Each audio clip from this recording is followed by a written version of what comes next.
Olá meus irmãos, a paz do Senhor a todos, sejam bem-vindos. Meu nome é Wellington e neste vídeo nós estaremos trazendo um estudo a respeito das moradias nos tempos bíblicos, como eram as casas, as tendas nos tempos bíblicos. Antes de iniciarmos, se inscreva no nosso canal, compartilhe os nossos vídeos. Na Bíblia, a palavra casa algumas vezes tem também o sentido de tenda. Tanto no Antigo Testamento como no Novo Testamento, a palavra indica um conjunto de habitações e outras vezes indica até mesmo uma família. Também pode significar um estado organizado, uma nação, como por exemplo a casa de Judá ou a casa de Israel.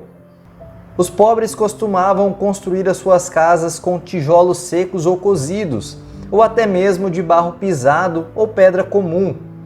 Já os ricos construíam suas casas com pedras de entalhe ou mármores preciosos. O Palácio de Salomão foi utilizado estes materiais. A casa de Deus teve o acabamento em mármore e outros materiais ainda mais preciosos. As casas dos pobres tinham apenas 1 ou 2 cômodos, porém, a casa das pessoas de classe mais alta tinha muitos cômodos e um grande salão de recepção, além de ter apartamentos com compartimentos bem amplos. Os tetos das casas eram planos e eram aproveitados para que as pessoas se refrescassem à noite. Samuel conversou com Saul num terraço eirado e de um terraço Davi viu Betseba tomando banho.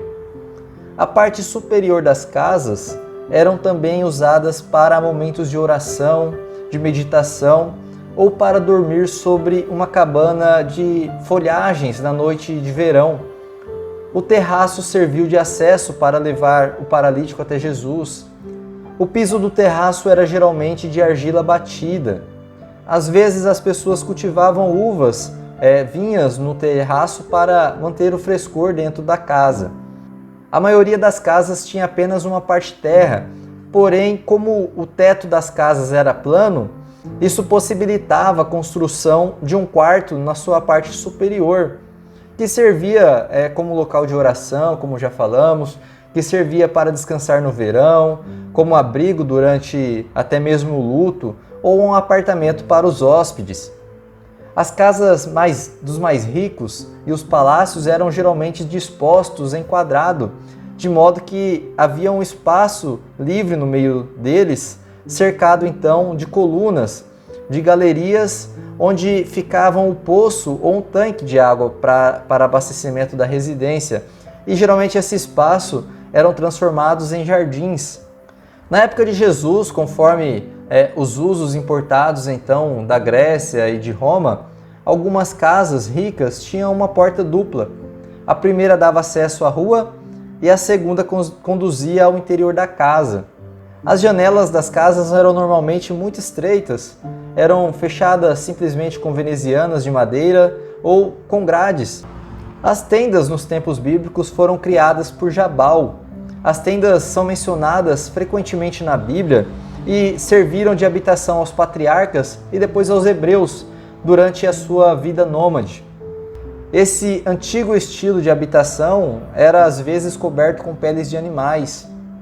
Numa alusão à futura glória de Sião, o profeta Isaías mandou esticar as cordas e firmar bem as estacas das tendas. As tendas tinham formas retangular e apoiavam-se em fileiras de 3 paus, e no centro uma estaca mais alta facilitava o escoamento da água vinda da chuva. Os romanos construíam dentro delas compartimentos femininos. Algumas passagens bíblicas dão a entender que as mulheres possuíam a sua própria tenda. Quando os israelitas se estabeleceram em Canaã, grupos como os recabitas, por exemplo, continuaram morando em tendas. Na empolgação de Pedro de ficar para sempre na companhia de Jesus, de Moisés e Elias, ele quis construir 3 tendas para eles.